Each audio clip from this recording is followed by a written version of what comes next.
اللهم صل على سيدنا مولانا محمد الراهب وسلم عليه وعلى آله وصحبه وحبه بجاهه ما تيسير جميع المواهب. jërëjëf Serigne Touba jaaraama maam Cheikh Fall Lamp Baabul Mouridine maa ngi nuyu mbokki sénégalais yi di jiital si nuyoo boobu suñu frères chrétiens yi di nuyu suñu sœurs chrétiennes yi tamit di beral nuyoo bu sell suñu mbokk jullit yi ak di nuyu gu tedd te kawe taalibe Cheikh Ahmadou Bamba Xaadimu Rasuul. bi ma paree nuyoo yooyu damay jiital ay kàddu ñaan di ñaanal xalifa Cheikh Ahmadou Bamba Xaadimu Rasuul mun Serigne Cheikh Sidi al Muxtaar di Serigne Touba te mat ko sëkk di xalifatullaahi fil ardi suñu borom yàggal ko fi may ko wér ak kattan ba lii nga xam ne bëgg na ko liggéeyal sëriñ maamam Cheikh Ahmadou Bamba Xaadimu Rasuul mu am si lu koy njottam te ñu làkk si ngërëmam. noonu may ñaanal rakam yi tedd yi nga xam ni ay seen maam ñoo doon toppoon sëriñ bu mag bi tàmbalee si kër sa maam Cerno Ibrahima Mbàkke ak taw ba si kër sa maam Cheikh Anta ak sa maam Masamba ak sëñ Maam Mor Jaara ñu yàgg fi te ànd ak wér ginnaaw bi ma ñaanal ay rakam yi nga xam ne ñoom la bokkal kër sëriñ Tuubaa di ñaanal kër seex yi seen xalifa yi itam Sëriñ Tuubaa dafa leen tawféex waaye gi noonu itam may ñaanal sama magu bopp sama nit sama xaritu bopp sama sëriñu bopp sama lépp bopp seen Cheikh Jëmm Fall xalifatub sama maam Cheikh Fall Sëriñ Tuubaa yàggal ko fi waaye itam sama mag yi ma bokkal Cheikh Ibra sama mag yu tedd yooyu ñoom itam Sëriñ Tuubaa doole leen tàmbalee ko seen Cheikh Amdi Xadi Fall suñ Cheikh sëñ Bassirou Fall Axwaan sëñ Modou Ablaye ak képp koo xam ne rek bokk nañu ak moom Cheikh Ibrahima Fall Lamp Baabul Mouridine. tey nag dama ñëw di waxtaan ak suñu mbokki sénégalais yi nga xam ne ñooy les sénégalais de la diaspora waxtaan woowu je vais le faire ak mbégte au-dessus de tout clivage religieux au-dessus de tout clivage de confrérie ces murs invisibles que les colons ont dressés au Sénégal pour diviser la nation sénégalaise afin de mieux régner sur cette nation. li may waxtaan ak yéen tey moom mooy li nga xam ne Macky Sall bi mu fi ñëwee si visitam bi mujj bi jotoon na ko waxanteeg sénégalais Canada yi te ba mu demee ba léegi kenn tegu ko si bët kon muy ay digg rek comme niñ ko xamee di digg rek te du jëf mu ni woon ni commission bi boobu étudiants yëpp dañoo meroon dajee foofu wax ak moom ne ko commission bi nit ñi dañu am problème passeport bi muy ñëw nag gàngoor la fi àndal am na sax ay ñu ko fi jiitu woon di ko baliser le terrain bi balaa muy ñëw mais lu gën a yéeme naa si dikkat du étudiants sénégalais yi nekk fii kese mais Modou Brésil ils sont victimes de cette politique de Macky Sall te bii nga xamee ne Abdoulaye Wade mi ngi fi nekk fi coow yi mosoo ko fi dégg commission bi dëkk bu nekk Abdoulaye Wade ak ministère de l'intérieur maître Madické Niang kenn ku mu mënta doon wala gàkku maa ngi jégal surtout maître Madické Niang Tidiane Gadio daan na jaayante ministère des affaires étrangères def pression sur ministère de l'intérieur ba nga xam ne commission bi at bu nekk dina ñëw 2 fois fii si Canada ak fu mu mënta dem waaye nag Modou Brésil yi Modou Argentine yi boom jom yooyu jàmbaar yooyu donc ñooñu nga xam ne fi ñu toll ni ñoo wóotu Macky Sall si lii nga xam ne moom moo ko waroon def muy créer emploi ñoom ñooy créer emploi au Sénégal conjoncture sociale bi nga xam ni leurs familles sont même victimes de cette politique et de cet amateurisme du régime de Macky Sall ñoom fi ñu toll ni ñi ils sont à bout ils sont même eux-mêmes devenus victimes des politiques de Macky Sall kon loolu laay ñëw leeral leen ko étayal leen ko pour leeral leen li nga xam ne moom mooy victime loolu ak lam le coût un passeport sénégalais combien ça coûte à un immigré sénégalais que ça soit un étudiant ou que ça soit un Modou qui se trouve au Brésil ou en Argentine. Et dama tënk ñetti dëkk yooyu mais y en a d'autres pays d'autres ressortissants sénégalais qui vivent dans d'autres contrées dans d'autres horizons qui sont victimes de cette politique de Macky Sall te lenn waralu ko lu privilège politique mettre en devant de la scène l'intérêt, le bien-être de ses partisans et non ceux des émigrés sénégalais. loolu laa leen démontré la étudiants Winnipeg yi étudiants Québec yi étudiants UQAM yi ak étudiants yi nekk si province anglophone yi ils sont confrontés à de très sérieux problèmes. leur problème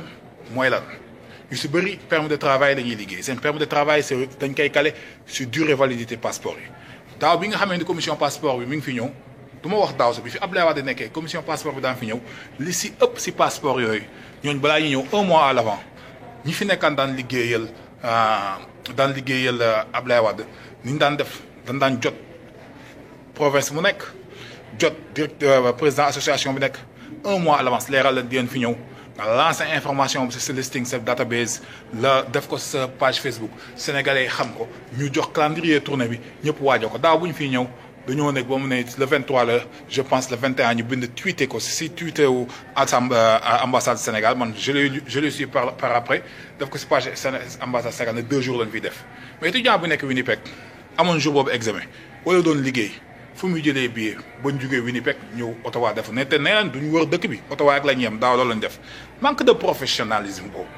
depuis quand la naître suñu biir diplomatie sénégalaise suñu service consulaire yi bi fi Macky Sall ñëwee léegi nga xool un étudiant sénégalais koo xam ne yaayam dang-dangi na bourse yi amuñu si bourse d'exemption yi doomu ministre lañ koy jox ah aide scolaire yi joxuñu leen ko ñu ngi koy jox seen étudiant politiciens yi nekk France wala yi nekk feneen yow dimbali woo étudiants yooyu ñu ngi reyante nga leen yokk ay stress ak ay problème loolu la Macky Sall di def ñu def te lu tax mu ñu koy def ñun waa Canada parce qu'il a perdu les référendums et tel qu'il est réputé rancunier defante ak dóorante xoolal ba di dàggasante ba ki démb ak journalistes yi xoolal ni muy def ak Mouride ak waa Kër Cheikh Fall parce que jàpp nañu ñëpp dañoo ànd ak Abdoulaye Wade que ñu ñëpp dañ ko bañ. écoute guerre éliruñu la pour ngay xeex dañ la élire pour nga indir ay résultats léegi li la dese bay xeex ak say ressortissants yi nekk Canada ak yi nekk Brésil parce que Brésil ak Argentine nee nga Mouride yaa fa bëri te comme que Mouride bëgguñu la foofu tu t'en fiches mais sa dëkk tukkuleer yi nga xam ne Mantes-la Jolie la wala dëkk tukkuleer yi nga xam ne ñoo nekk Gabon wala Afrique du Sud tu fais tout pour les mettre dans de bonnes conditions mais fii comme que perdre nga référendum bi tu penses que le Canada je m'en fiche da ngay ñëw dig leen te bi ngeen leen di dig xamoo ne li ngay wax doo ko def donc je vais revenir sur ça pour démontrer aux Sénégalais qu'un passeport sénégalais, ça coûte plus de 1500 $ à un étudiant sénégalais lambda. Que ça soit Mouride, que ça soit Tidiane, que ça soit Até, que ça soit Diola, Serer. Non, je parle actuellement au nom des Sénégalais. Je parle au nom de la nation sénégalaise parce que je dois défendre l'intérêt en toute équitabilité de mes confrères et de mes concitoyens sénégalais. Donc, ce n'est pas une cause qui me concerne. C'est une cause des Modou qui sont au Brésil, qui m'ont demandé, qui ont sollicité auprès de moi que je diffuse ce message afin que leur voix soit entendue. Ce sont ces étudiants diplômés tout récemment qui doivent entrer dans le marché du travail canadien, qui doivent acquérir des connaissances afin de pouvoir faire un transfert de compétences, un transfert de technologie dans le futur, retourner au Sénégal, être de futurs investisseurs, être de futurs employés de la fonction publique sénégalaise. C'est ces gens qui sont victimes des politiques de Macky Sall. C'est pour ça que je m'adresse à la communauté sénégalaise, à les conscientiser, en particulier à la diaspora, qu'on a un besoin immédiat de s'inscrire massivement sur les listes électoraux, enfin de prendre notre avenir en main et faire une rupture avec cette politique de Macky Sall. L'injustice que nous sommes en train de vivre parce que nous disons non aux politiques de Macky Sall, nous ne devons pas laisser les générations à venir où nos petits frères vivent les mêmes injustices. Donc c'est des sacrifices que je sollicite auprès, mais ces sacrifices doivent être harmonisés. Ces sacrifices doivent être des efforts que nous faisons, pas pour nous, pas pour en bénéficier, mais pour les autres qui sont déjà victimes et qui sont des soutiens de famille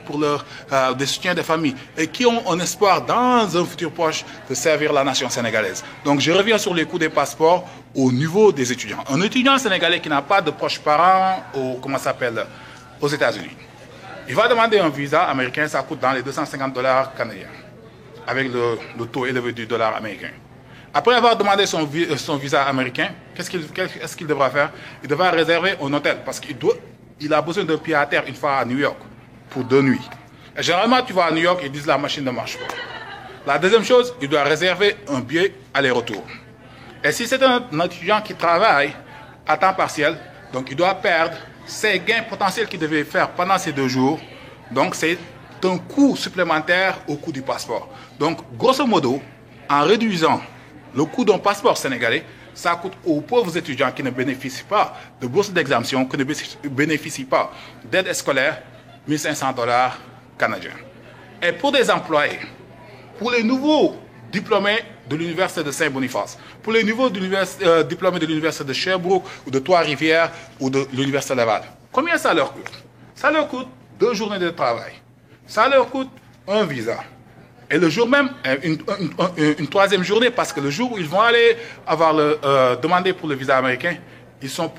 obligés de prendre ces jours comme des jours de congé non payés. Et qu'est-ce que ça va leur coûter? Ça va leur coûter le risque, un deuxième risque, c'est-à-dire de réserver un hôtel et d'acheter des billets d'avion. Donc, grosso modo, en ajustant toutes ces dépenses qui devaient être à la charge du gouvernement sénégalais, ça revient à 2500 $ le coût d'un passeport sénégalais à un diplôme fraîchement élu. Mais qu'est-ce qui se passe? Actuellement, vous appelez les services consulaires à Ottawa. Je ne parle pas de la standardiste, mais je parle de la dame, tellement insolente, qui manque de professionnalisme et mal polie, qui te répond en disant, écoute, si tu ne peux pas avoir le visa américain, viens, on va te faire un sauf-conduite et tu vas retourner au Sénégal. Comme si retourner au Sénégal, pour nous, c'est facile comme respirer. Moi, dugg si yow foofu da ngeen fay nekk ambassade du Sénégal bi di taal télévision télévision waaye ak fecceeg ngeen fay déglu jaay cuuraay def ay natt ak waxtaan su la neexee tey wala soo mën nga suuf compte dem Sénégal mais ñun on est des professionnels qui sont régis par de l'éthique et de la déontologie dans nos milieux professionnels. Donc on ne peut pas à n'importe quel moment s'absenter au travail ou dire demain je dois voyager. Donc on doit planifier à l'avance avec nos supérieurs administratifs, avec la ressource humaine, poser nos vacances, que ça soit validé avant de booker même des billets d'avion. Donc tous ces alinéas qui ne devaient même pas être un problématique pour les Sénégalais, là ça c'est devenu une contrainte. Une contrainte parce que, tel vous le voyez avec cette conjoncture sociale au Canada, tel vous le voyez, le marché du travail, comme c'est serré, on est exposé parfois à même démissionner pour pouvoir se rendre au Sénégal pour avoir un passeport. Je parle actuellement au niveau du Canada, je ne parle pas des modou-modou. Donc, je vais vous dire fofu ñu fofu mu jeex moy problème bi sénégalais ki légui nga dem ci suñu mbokk modou-modou yi dañuy ragal woté néna dañuy ragal woté Sénégal c'est parce que so woté si dëkk bi seen kër ñëpp lay jàmbat dëkk bi du mu méttee dëkk bi dafa makki ñaan nañu yàlla dimbali makki jóge fi koo xam ne day jënd carte ngi am mbégte déglu seen waa kër wala day jël Viber wala day jël WhatsApp ngir dégg seen kër Macky Sall lañ koy xultu Macky Sall sonal nañu te yow Macky Sall c'est toi qui devais alléger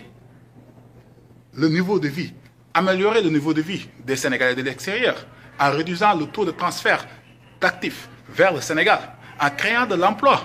et par une amélioration du niveau de vie des Sénégalais sédentaires. Parce que la majorité de nos épargnes vont à travers des transferts pour soutenir nos familles sédentaires. Mais regarde, en plus du fait que votre médiocrité de vos bilans politiques, nous sommes obligés d'être exposés à plus de dépenses. Mais vous n'en êtes pas limité à cela. Vous nous en rajoutez des problèmes avec nos employeurs, avec les services d'immigration de ces pays. Donc ces modou-modou, ces braves modou-modou, combien de personnes sont restées à Dakar à cause de vos problèmes de passeport? Beaucoup de Sénégalais sont allés de Sénégalais vivants, résidents au Brésil ou en Argentine, se sont rendus au Sénégal pour aller faire leur passeport. Entre-temps, les lois brésiliennes d'immigration ont changé. Ils ne peuvent plus rentrer au Brésil. Quand li ci am Macky Sall moo juk ne fii dina fi yónnee commission bi muy ñëw ànd na gàngoor gu rëy ñu sabaru fii si Montréal mais am na ay soxna sa yafa demoon yoo xam ne samay soxna sa xarit lañu ñoom ku nekk dañ leen jox $200 ndàmpaay te dégg naa jox nañ ko plus de 50 à 60 personnes ku nekk $200 ndàmpaay neen togguñu reer $200 yooyu nga distribuer ko à plus de 50 personnes à peu près 12 000 ou 14 000 dollars wala 20 000 dollars nga distribuer ko ay nit. Combien de commissions de confection de passeports ça pouvait budgétiser pour nous régler les problèmes sénégalais et des filles? Et ça ne t'intéresse pas. C'est la politique politicienne. C'est le bien-être de tes partisans que tu mets au devant de la scène du bien-être général des Sénégalais de l'extérieur, de la diaspora. Quand là, le problème au Macky Sall. Deuxième problème, 400 personnes qui ont gangor gala à Paris, dem dîner Paris. C'est bien beau, pour dire intérêt sénégalais. Suite, 350 000 CFA par nuit. 400 personnes. Tes commissions avec 4 personnes avec le sort. 100 commissions à travers le monde avec voyage bi nga defoon Paris sa jabar di maye 20 000 euros. Kon yow dem Paris yaata yumbe dem yóbbu ànd ak gàngoor duy affaire ba mu fees moo la gën a intéressé ñu fotale nga dem kam alsom def politique moo la gën a intéressé nga résoudre problème moodu Brésil yi nga xam ne ñooy investir Sénégal ngi créer entreprise ñoom fii nga xam ni là où il y a l'échec de tes politiques à l'intérieur du territoire sénégalais, c'est eux qui te secondent là-bas en mettant sur place des entreprises, même s'ils ne sont pas structurées, même si ce sont des entreprises que vous dites que ils ne payent pas des taxes, mais ils créent des emplois. Ce sont des soutiens de famille. Ku sonn ñoom lay woo ku feebar ñoom la ñuy woo kuy fay jàng ñoom la ñuy woo mais ñooñu ñu ngi lay wóotu foo xam ne yow yaa ko woon defal Sénégal yi joxe bourse assurance médicale taxawu nit ñi ba ñu am liggéey léegi ñooñu wàññi woo leen coono ngeen indil problème ñuy génn Brésil ñii di génn Argentine di am problème pour mën a am permis de travail am ñoo xam dañ leen naan arrêté parce que sa permis de travail jeex na te permis de travail bi ñu ngi koy calé si passeport bi donc à grosso modo li may résumé mooy Macky Sall perdre na Canada parce que dafa contre Canada parce que nee na Canada yi référendum bi daf ko perdre li muy waajal sax nee na day benn député lay jox Canada ak États-Unis amul yaakaar si Argentine ak Brésil parce que nee na Mauritanie ak Baye Fall dañ faa bëri yaakaar na de Mauritanie ay noonam lañu xeex raak bëgg dem bay gaaruwaale ces journalistes amuñu programme ak waa 2STV moo tax ñoom ñu ne la sa médiocrité mandat moo tax ñoom amuñu programme soo doon inauguré di jëf di créer ay programme ñoom du ñu tal di teg ay musique ak di wax dañuy dem di xool seen li ngay jëf di ko décortiquer di ko exposer Sénégalais yi donc je m'adresse aux Sénégalais pas seulement à la communauté mouride je m'adresse aux étudiants qui sont là qui sont victimes de ces politiques de Macky Sall vous qui êtes fraîchement diplômés qui viennent de s'insérer difficilement sur le marché canadien et qui sont exposés à perdre leurs gains, leurs revenus mensuels avec lesquels ils soutenaient, ils assistaient leurs familles qui sont restées sédentaires au bled. Je vous adresse ma parole. Je m'adresse à ces Sénégalais Modou qui sont du Brésil, ces Sénégalais Modou qui sont des États-Unis, qu'ils prennent leur destin en main en ayant une implication citoyenne, en allant s'inscrire sur les listes électoraux et décider d'une rupture radicale avec ces amateurs de Macky Sall. Regarde avec Tanor Dieng, le Haut Conseil des collectivités locales qu'il a créé. Combien de millions qu'ils ont mis là-bas pour des fair play politiques pour rendre l'ascenseur à Tanor Dieng. Alors que des Sénégalais, ils n'arrivent même pas à avoir une machine de confection de passeport au Canada avec le nombre d'immigrés qu'on a ici, le nombre d'immigrés qu'on a au Brésil. Donc c'est un impératif que vous pensez d'abord aux intérêts de la nation en général et non aux intérêts du parti. Donc je m'adresse aux Sénégalais du Canada, je m'adresse aux Sénégalais du Brésil, ceux des États-Unis et d'autres, qu'ils sachent que ce gouvernement ne se considère pas comme des serviteurs du peuple, ils se considèrent comme des gens que ce peuple doit servir. Donc on doit faire une rupture radicale face à ces politiques de médiocrité. Yéen Sénégalais yi rawatina yéen waa kër Serigne Touba waa kër Maam Cheikh Fall taalibe yi nekk biir Canada te ñoo fi ëpp doole li fi amagum ñoo ko fi jëf mais je suis au-dessus de ces appartenances confrériques, ethniques, religieuses, ces clivages parce que c'est le Sénégal qui nous intéresse actuellement. Je vous appelle. Mettons de la pression sur ces instances consulaires. Appelons-les tous les jours. Communiquons avec les médias. Informons les gens que Macky Sall a déployé lors de sa visite au Canada des milliers et des milliers de dollars qu'il distribuait à gogo comme ça, alors que les Sénégalais étaient à sa porte en train de lui solliciter qu'il envoie une mission. Et depuis qu'il a quitté le Canada, il nous a oubliés dans les oubliettes du palais. En France, plus de 400 personnes, un Boeing qui a été affrété avec des primes de voyage, des Belgium, avec une nuitée de 350 000 francs CFA. Combien de commissions de passeports pouvaient aller à travers le monde résoudre les problèmes des Sénégalais? Il ne sait pas que l'insertion des nouveaux diplômés, la stabilité des revenus des Sénégalais de l'extérieur, c'est un apport qui va nuancer ces échecs politiques. Mais il ne s'intéresse pas à ça. Il se focalise sur 2019. Mais avant 2019, mettons fin à cet amateurisme. Donc, maa ngi woo Sénégalais yëpp di leen yee nañu xam ni Macky Sall sacrifié na Sénégalais yëpp nangu fi indi commission passeport bi mu fi ñëwee la ko diggee te lu mu wax du si def dara nangu bëgg nañu xañaat tam beneen député ci élection législative xam ne da koy perte nañu waajal dem bind ju ci liste électorale yi xam ne ñun ñooy décider waaye du moom fi may jeexal nag mooy taalibe Cheikh Ahmadou Bamba ñun sëriñ bi li ñu am moo ñu ko jox duñu jéggaani di dem si idéologie socialiste wala marxisme wala libéralisme dañuy fier doon ay taalibe Sëriñ Tuubaa te duñ si nëbbu bés fesal bi ñuy fesal yi bokk gi ñu bokk Sëriñ Tuubaa gi yaakaar gi ñu ko yaakaar takkusaan gum ñu naree xañ joxe su fekkee ni dañoo war a bax Sëriñ Tuubaa wala am complexe wane ko dafa am lu ñu nar a xañ yal na takk tisbaar googu buñ ko fekkee su fekkee takkusaan mu na ko fekk kon on est fier de s'identifier de l'idéologie de Cheikh Ahmadou Bamba mais tout en étant au service de toute la communauté sénégalaise sans discrimination. Car le Sénégal est un noyau uni et la sénégalité est au-dessus des clivages religieux, ethniques et confrériques. Kon fa lay jeexee di sant Cheikh Ahmadou Bamba di sant Maam Cheikh Fall mais di leen ñaax yéen Sénégalais yi Macky Sall waa Canada waa Brésil ak waa Argentine xam nañu du ko gagner ak États-Unis. Donc tout ce qu'il peut faire, même commission électorale bi ñëwagu fi pour binduñu ci liste yi tout ce qu'il peut faire pour nous pénaliser il va le faire léegi nag Abdoulaye Wade bi mu fi nekk 2 fois daan nañ fi ñëw moom ñoo na joxe kàddoom bu mu fi ñëw ba léegi gis fi commission bi defar passeport yi allons-y wini pande leen ko xamal leen ni moom mi ngi maye xaalis bi mu fi ñëwee ñu koy sabaral mi ngi maye xaalis bi mu demee France jabaram di maye xaalis waaye jël xaalis boobu def ko au service pour ngeen nekk dans de bonnes conditions pour bañ fa am ay problème ak ay avocat ak ay problème d'éducation jarul leen ko kon maa ngi jeexalee foofu ñu waajal élection yi di waajal ndàmpaay gi may dencal Macky Sall pour suñ ko dóoree si législatif yi di indi den waajal ni programme bu yees bu leer nañ loo xam ne si xam-xam gu wër boo xam ne pour résoudre le problème des émigrés